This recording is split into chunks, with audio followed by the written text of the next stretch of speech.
Naomi Osaka has announced that she will take a break from tennis and doesn't know when she's going to come back. We'll talk about that right after the bumper.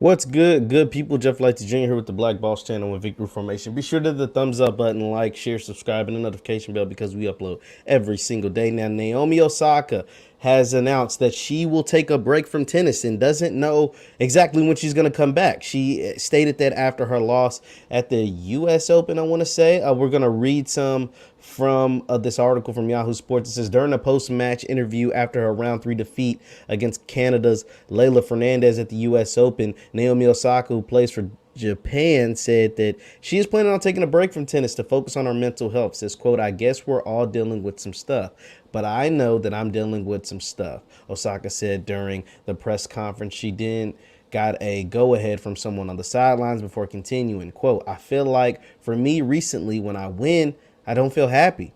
I feel more like relief. And then when I lose, I feel very sad. I don't think that's normal. She pressed on after the moderator said he wanted to wrap things up when Osaka began crying. She said, quote, I'm kind of at this point where I'm trying to figure out what I want to do, and I honestly don't know when I'm going to play my next tennis match. Sorry, she said. She also noted during the interview that her on-court anxiety has presented itself in acts of frustration, like slamming her racket on the court when things aren't going her way. Quote, I was telling myself to be calm, but I feel like maybe there was a boiling point, Osaka said. I'm not really sure why it happens the way it happens. In May, Osaka pulled out of the 2021 French Open due to her anxiety and confirmed she's been grappling with depression since winning the 2018 U.S. Open.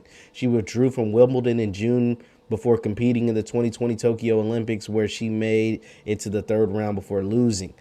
And so, yeah, like Naomi Osaka is someone who has been dealing with mental health and things like that for a while now. Like I said, she's been dealing with it since 2018, which is 3 years ago. You got to remember, Naomi Osaka is 23 years old, right? She's been a professional tennis player since she was 16.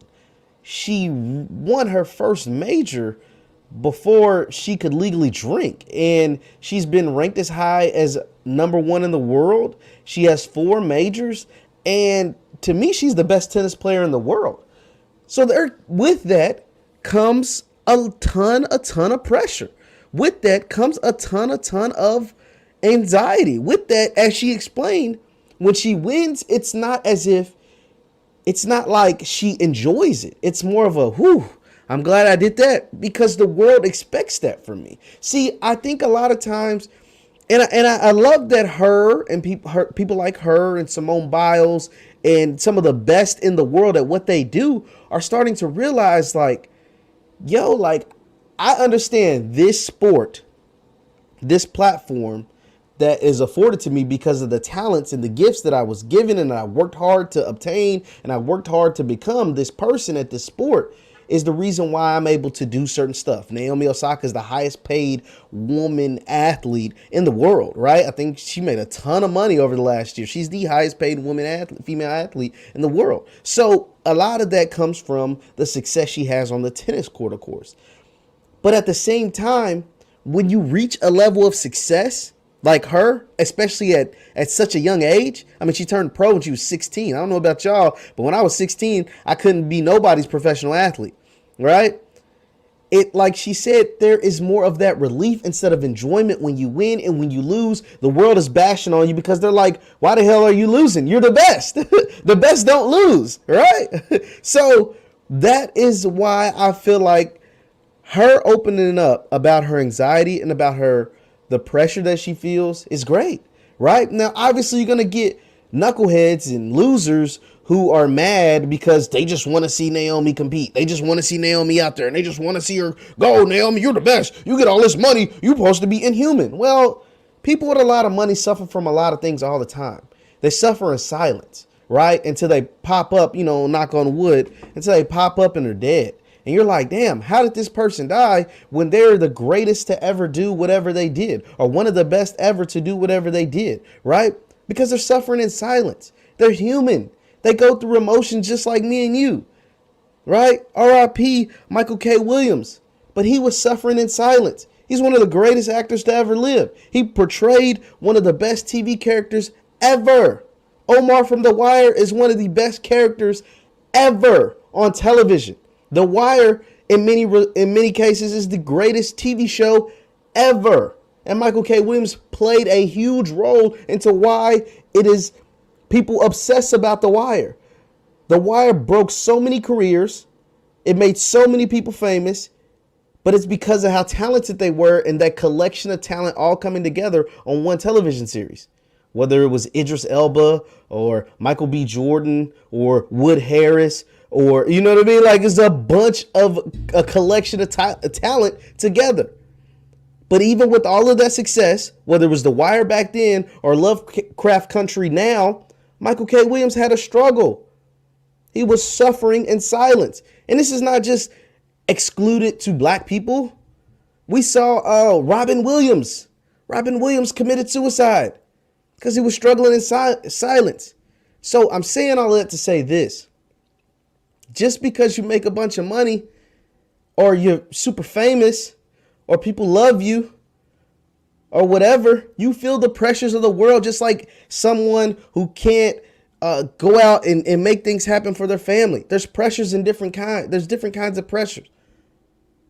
And so I'm glad Naomi Osaka is taking this time away to get her mind right.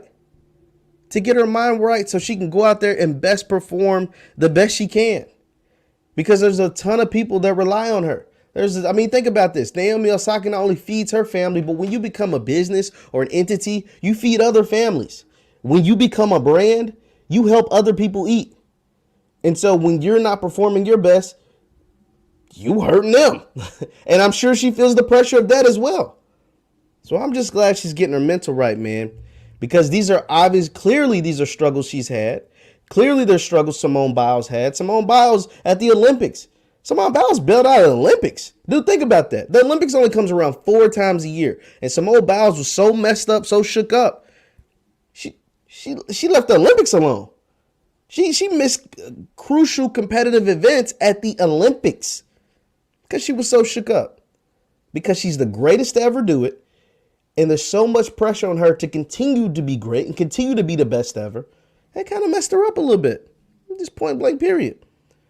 I mean, Michael Jordan retired from basketball twice because of the pressure that he felt. Because he was the best. He was the king of the hill. He was on top of the mountain.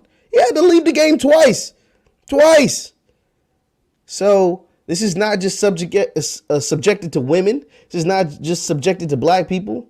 But anybody that's had any level of success, especially the level of success that they've had at their particular sport, it's something that you could run into.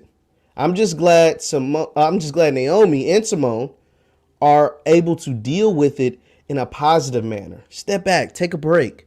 You know what I mean? Instead of turning to drugs or alcohol and dealing with it that way. When you're dealing with depression and anxiety, it's easy to slip into drugs or to slip into alcohol. And it's easy to lose yourself that way. I'm just glad they're able to do it in a positive manner, hopefully.